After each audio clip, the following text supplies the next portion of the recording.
మనం ఇప్పుడు 3 పిట్టల కథ నాటకీకరణ వేద్దాం. నేను చెప్తా, మీరు అడుగుతా ఉంటే మీరు చెప్పాలి, సరేనా? పిల్లలు, ఒక చిట్టడుగులో ఏమున్నాయిరా? ఏమున్నాయి? 3 పిట్టలు. ఆ 3 పిట్టలు ముగ్గురు కలిసి ఎటు పోయినా ముగ్గురు ఉండేదా? అవి ఒకరోజు ఏమని మాట్లాడుకున్నవి?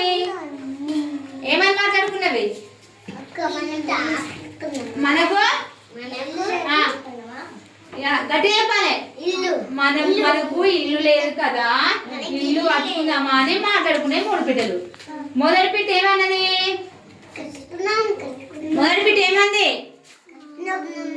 నేను ఇల్లు కట్టుకోలేను, నేను చెట్టు కిందనే ఉంటా అన్నది. రెండవ పిట్ట ఏమంది?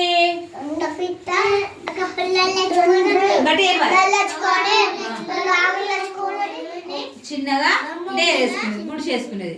మూడో పిట్ట ఏం చేసింది?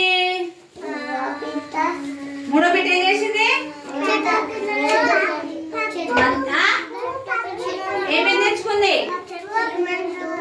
గట్టిగా సిమెంట్, అన్ని తెచ్చుకొని చక్కగా ఏం కట్టుకుంది? మంచి ఇల్లు కట్టుకొని ఇంట్లో పడుకుంది. ఒకరోజు ఏమైంది పిల్లలు? ఏమైంది? ఒకరోజు పెద్ద చెప్పండి వర్షం వచ్చింది. గాలి ఇటు అటు చెట్టు కింద ఉన్న పిట్ట ఏమైంది? తడిసిపోయింది. బాగా చలికి వణుకుతుంది. చెప్పండి మీరే. చలికి వణుకుతుంది, వానకు తడుస్తుంది కదా. అయితే రెండో పిట్ట ఏమైంది?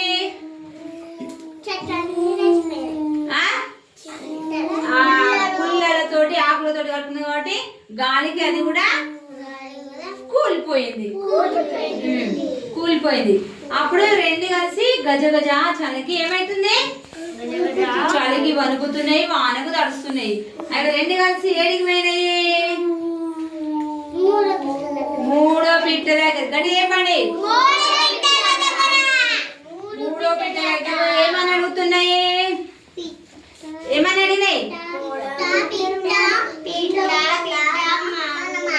మాకు ఇల్లు లేదు, ఏం లేదు, చలికి వానకు తడిసిపోయినాము, చలి వస్తుంది, ప్లీజ్ అబ్బో మీ ఇంట్లో మేము ఉంటాము, అబ్బో కొంచెము రానిస్తావా ప్లీజ్ అని అడిగిందా? అడగలేదా?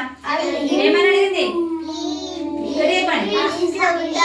లేదు, నీతో మేము కొంచెము పడుకుంటాము, మీ దగ్గర ఉండొచ్చు. అదే సరే రండి అని ఎవరన్నారు? పిట్ట. సరే ఓకే రండి అన్నది. అప్పుడు ముగ్గురు కలిసి ఎక్కడ ఉన్నాయి?